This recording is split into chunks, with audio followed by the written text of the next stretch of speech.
Hello everyone, and this is Sergeant Dan with After Action Review. Today we'll be discussing Resident Evil 4 VR. Resident Evil 4 VR is exclusive right now to the Oculus Quest platform or the MetaQuest platform, whichever Facebook is going with right now, on their standalone VR headset.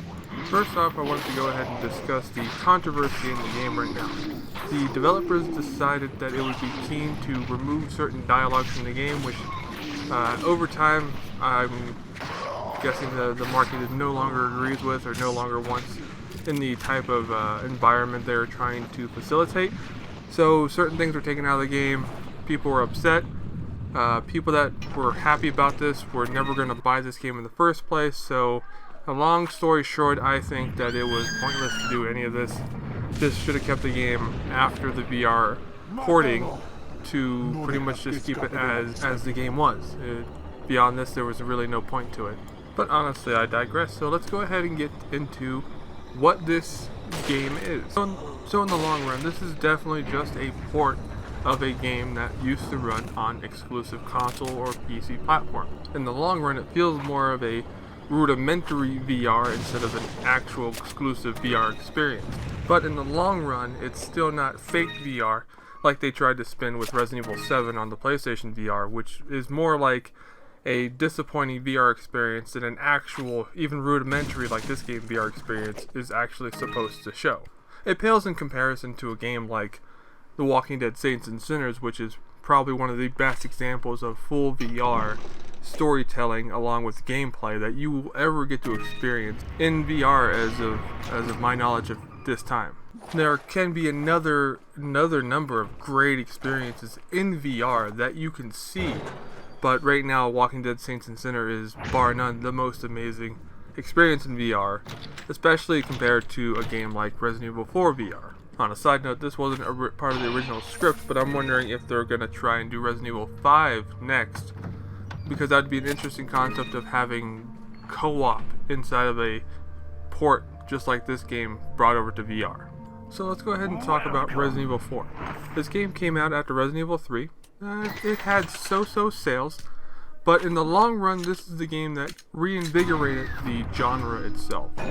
Coming from a 3 million sale game to, at this time, 10.5 million in sales.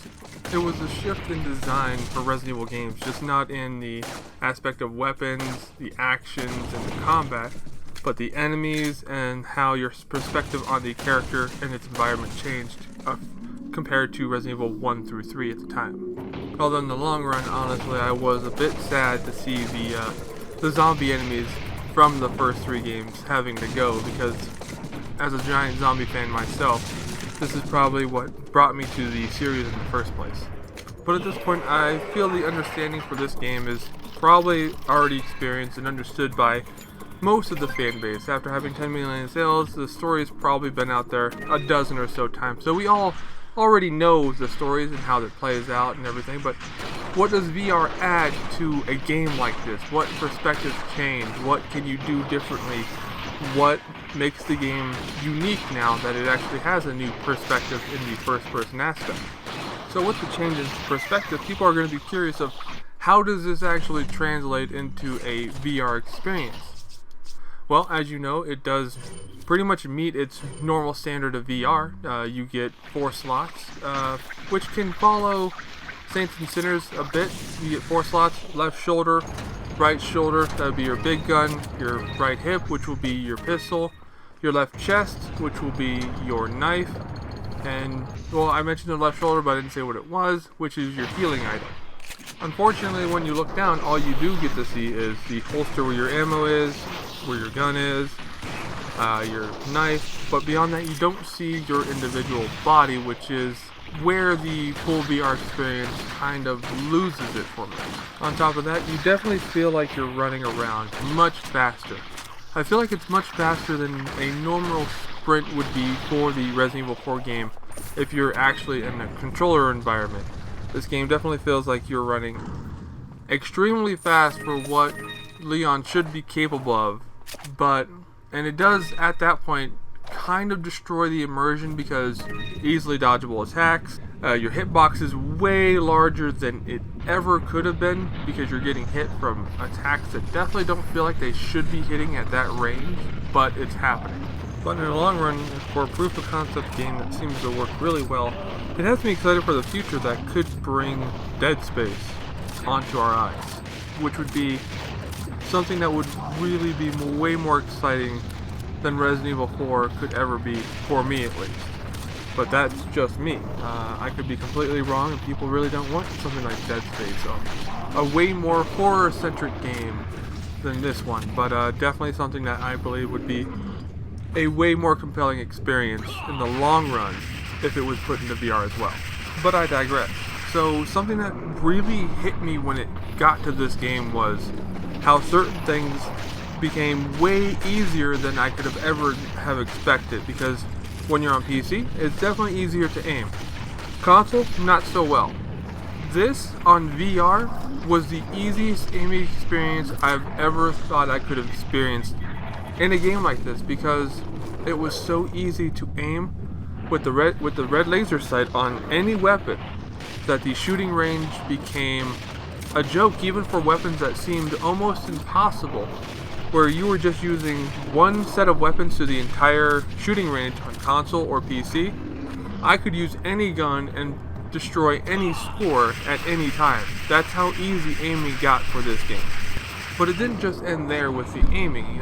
Being able to look over, pretty much out windows, over things, reaching beyond where your normal boundaries were.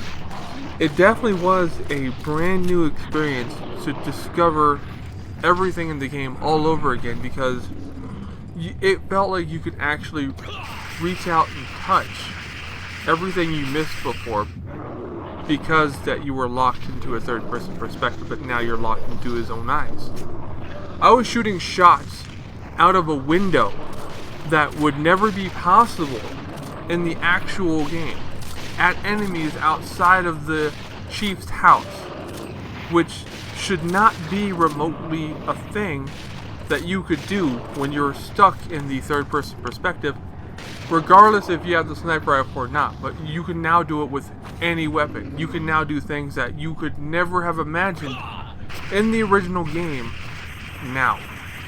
This new visual to the game, this new perspective to how this game goes, is awe-inspiring. Like, the fights and how they play out are completely different now. Fighting a boss like the Chief is completely different now. And it is scary how actually easy it is, which is kind of disappointing, but it feels like I'm actually able to take it on in a new way, which completely changes the game. Everyone remembers the salamander encounter in the water and how you could shoot the water 5 times and it would come at you. It is a completely different experience when you're looking at your own eyes and seeing this thing coming out of the water to engulf you like you're a fish. The combat inside the house with Louise is completely different. You can actually try and look outside the window and pop guys from around the corner. It is mind-boggling how this game has changed with just a different perspective. El Gigante blew my fucking mind when I was able to jump on his back and start swinging swinging the dagger at him myself. It was a completely surreal experience that I don't think The Walking Dead Saints and Sinners can even recreate, but they actually have climbing, so there's various things in both games that make them incredible. The Vertigo is a new encounter in and of itself. Although I easily dispatch this guy, 'cause you know the strategy: knock down the thing, keep the rocket launcher from the mansion, it's a done fight in 5 seconds. But seeing this guy up close, look like a xenomorph with a different head, is such a strange feeling, to feel like this enemy is something way more terrifying than he should be, just because I'm staring at him face to face. But there is a downside to most of these boss fights, and that is your movement speed. You are moving insanely too fast. No matter if you're backing up or running away, you're running the same speed. This is something that needs to be changed in the game. I think, to make it a better experience, because you are moving way too fast for these bosses for them to be a threat at all. Although bosses like Saddler are still extremely disappointing, and VR did not help that boss age well at all. He is extremely worse in this game because he is just so easily disposable. It's funny that I say that because Saddler in the same way is just as sad because he doesn't feel like a final boss anymore, and that is fairly disappointing because it just, in some ways, this game does tank these bosses down to pretty much abysmally useless levels. But then there is the true new final boss, I feel, for this game, and that is Krauser. Krauser is so much more of a threat because you're a larger hitbox that his kicks can easily hit you. Any hit he does to you pretty much blinds you, and I mean your screen goes fuzzy white. You don't see nothing from the first person perspective anymore. And going at him the same way you are on console is kind of hard, but the fight is so much more satisfying if all you do is fight him with a knife. In the long way, Krauser and El Gigante are the two bosses in this game that I feel give you the most satisfaction in playing this game, honestly, and they're probably what bring the score back up a little bit because of that set experience. But the game definitely needs to correct the movement speed that Leon's going at. It is just too incredibly fast. Maybe if you use motion controls, so you just swing your arms back and forth to run, that it would definitely be a different experience. It would be a lot more scary and tense. But right now, you using the dual log thumbstick to move around is just, it's completely broken. But I'm going to keep the rest of this fairly short now because honestly, the game's an 8 out of 10 because of the experience I was able to go through, and Krauser was, as a boss, always incredible. Maybe I just played this game so often that the other ones in this perspective just feel more disappointing, but the way you can handle the entire game right now is awe-inspiring.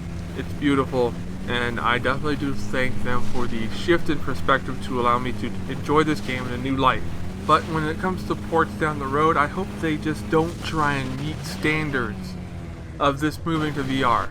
Give me more free ability to pick things up, move things, push things.